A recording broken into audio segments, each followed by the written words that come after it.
The question then is this: if you could ask God any question, what would that question be? Oh, wow. If I could ask God any question,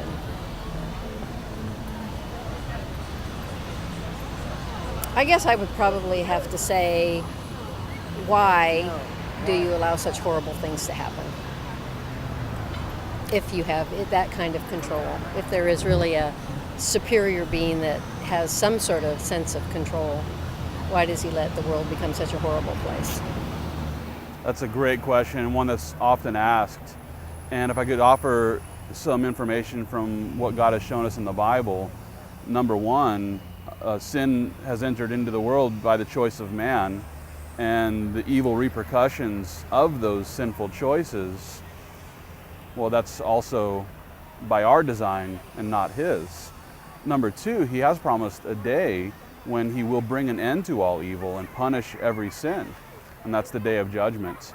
And so because he allows evil to exist today, doesn't mean that he always will allow evil to exist, and has a plan to bring an end to evil and to usher in an everlasting kingdom of righteousness. But for now, he's allowing us to have free will, because he doesn't want to make us into robots. He wants us to come to him and choose him by faith and trust in him and receive forgiveness through the bloodshed of Jesus Christ. And so he's allowing evil to exist right now so that we might be broken of our sinfulness, and so that we might turn by faith to him and receive the forgiveness that he offers every man through Jesus.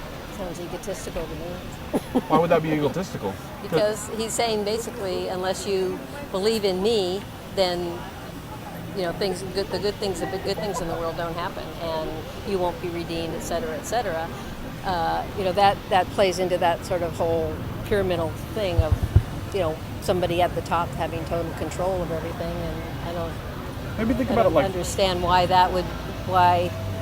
In other words, my vision of God, if God exists, is not that kind of a being that would set up that kind of a world that, unless you believe in me, too bad. Yeah.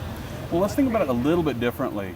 If I could offer you just maybe a little bit different of perspective on it, because it's almost coming from a very humanistic point of view of seeing God as our equal and what makes him better than us. But let me propose just a different point of view here.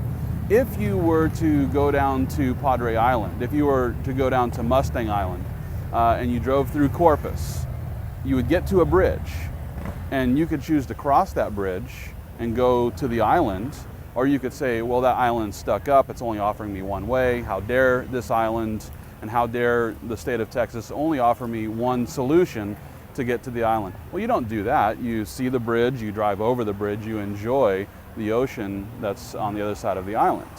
And in the same way, God has offered us a way to escape the evil of this world and the evil choices that we've made. He's offered a way for us to escape the punishment that we deserve because of the sinful choices that we've made. And so all he's saying is that, hey, here is the way of escape. I've sent my only begotten Son to pay for your sins. It's not about being an egotistical God. It's about being a gracious and loving and forgiving God. He's just saying, this is the way that I've chosen to offer you forgiveness. And so you can cross the bridge that is Jesus Christ and enjoy the benefits of what's on the other side, or you can stay on this side and say, nope, I don't want it. The choice is yours, and he leaves it up to you. So he's not going to force you to it, but he loves you enough to offer you the option so that you can be forgiven.